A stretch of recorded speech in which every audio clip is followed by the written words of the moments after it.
So coming up is a woman that is considered such an icon in the trade community, that her friends may sometimes think that Trips is a hot new internet travel startup that she's getting ready to work on. But actually, this ambassador is a dynamic woman who is a champion on trade and a former recipient of WITA's Distinguished Service Award. Please welcome Ambassador Susan Schwab.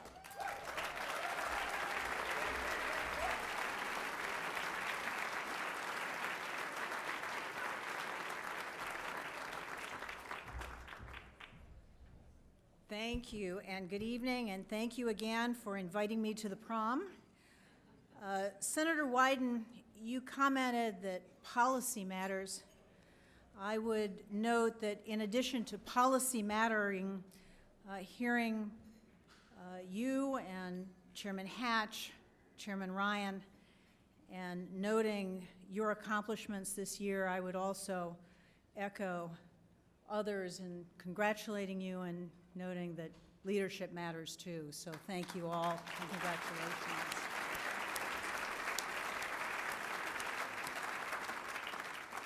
So I have the great privilege this evening of presenting the Lifetime Achievement Award to Ambassador Michael Moore from New Zealand. And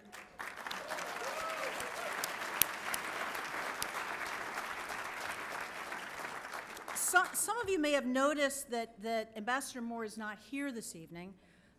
He is recuperating from a stroke that dared to get in his way earlier this spring. But he is recuperating here in Washington. You will hear from him a little bit later, and you will be able to see that for yourself. Michael, hi. So glad you're doing well. Look forward to having you back with us. Mike is very ably represented here this evening with colleagues from the New Zealand Embassy, including Ambassador Carl Worker, who you will hear from later, his chargé d'affaires.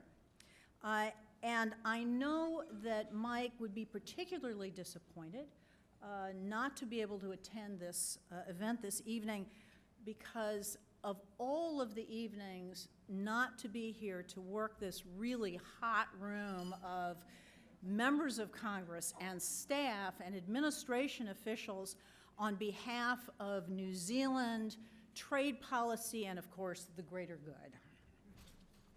Now, in preparing my remarks, I did not dwell on all of Ambassador Moore's many accomplishments.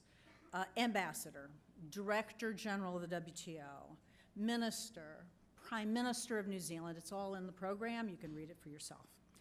I did, however, touch base with a number of his friends, former colleagues, former negotiating counterparts, and I'm going to share a couple of those comments with you this evening. I started near the beginning of his career and was reminded by Phil Goff. Some of you may recall Phil, former New Zealand Trade Minister, still a member of the New Zealand Parliament. Phil reminds us that Mike Moore was indeed a child prodigy, entering the New Zealand Parliament at the age of 21. And yes, he lost his seat subsequently, but he came roaring back in 1978 and quickly got under the skin of Prime Minister Muldoon, stating that he was mad as hell, which he immediately suggested could either be taken as a description or as a medical diagnosis.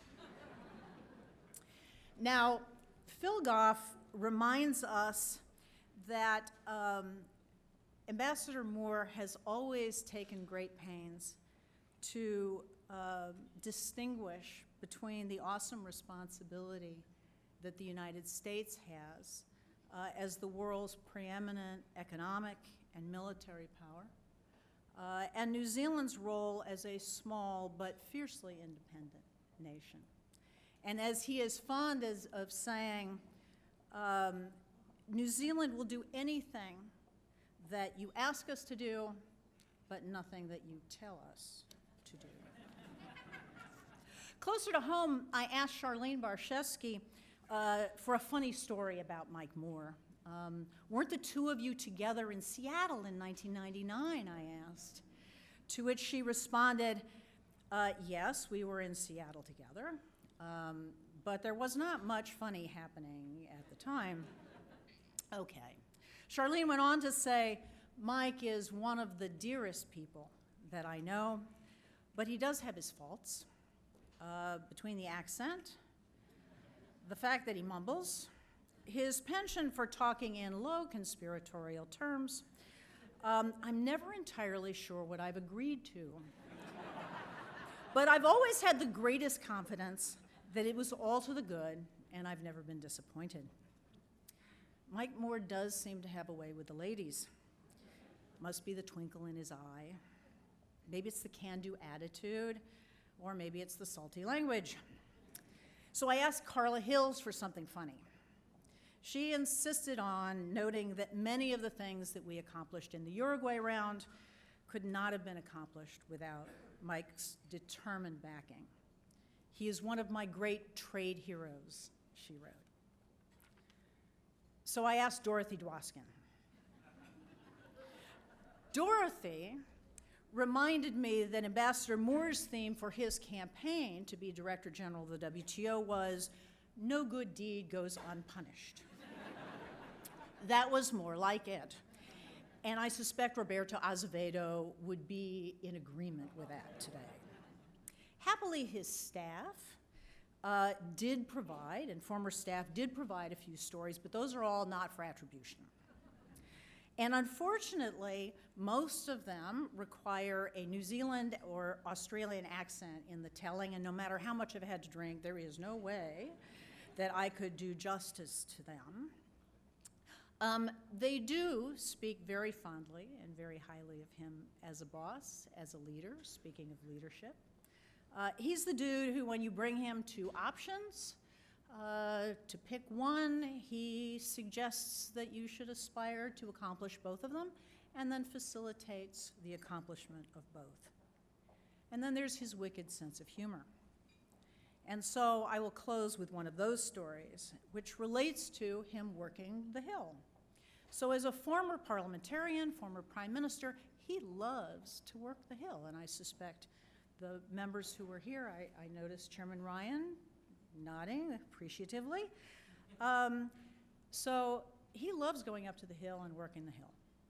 So when Ambassador Moore first got here, he went to call on members of Congress. And he has this sort of friendly rivalry with Kim Beazley, the Australian ambassador. And one of his early calls, one of Mike's early calls on the Hill, was to Steny Hoyer. And there were folks milling around outside Steny's office, waiting to go in, and the door opens, and Mr. Hoyer's last meeting exits, and instead of waiting to be shown in, Ambassador Moore goes right in the door closes, meeting starts, except nobody's bothered telling Steny Hoyer who his next meeting is. And Steny, apparently being the great diplomat and politician he is, tries to figure it out from the accent. Steny starts talking about the recent visit of the Australian Prime Minister to the United States, at which point poor Mike had to acknowledge that he was in fact the New Zealand ambassador. They had a nice meeting, I'm told. Mike left, but on his way back to the embassy, he got on the phone, called Ambassador Beazley and said, "Kim, mate, let me tell you, you need to get up to the Hill. Nobody knows who you are."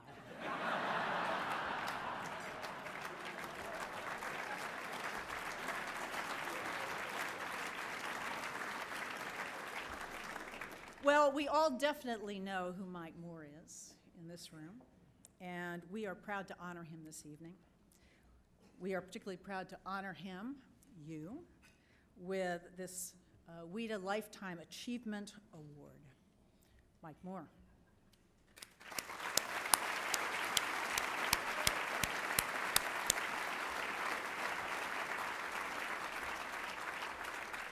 Please cue the video so we can hear from Ambassador Moore.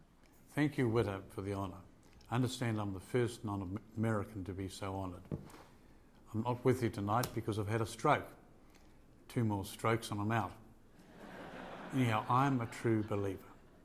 I especially commend my fellow honorees, Chairman Hatch, Ranking Member Wyden, and Chairman Ryan. You've shown enormous leadership and courage in getting TPA through. At the last dinner, my great friend Clayton WITA spoke. Never give up on trade negotiations, he said. Well, New Zealand started this negotiation and we're in no mood to give up. We've heard a lot of talk about the writing of the rules for the region. As it stands, we're in danger of allowing the protectionists to write the market access rules.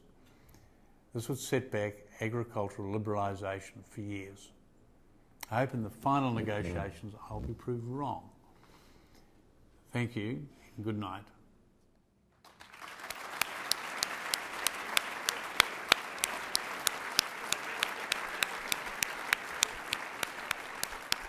Ambassador Carl Worker, please join me and Ted Austell in accepting the award for Ambassador Moore.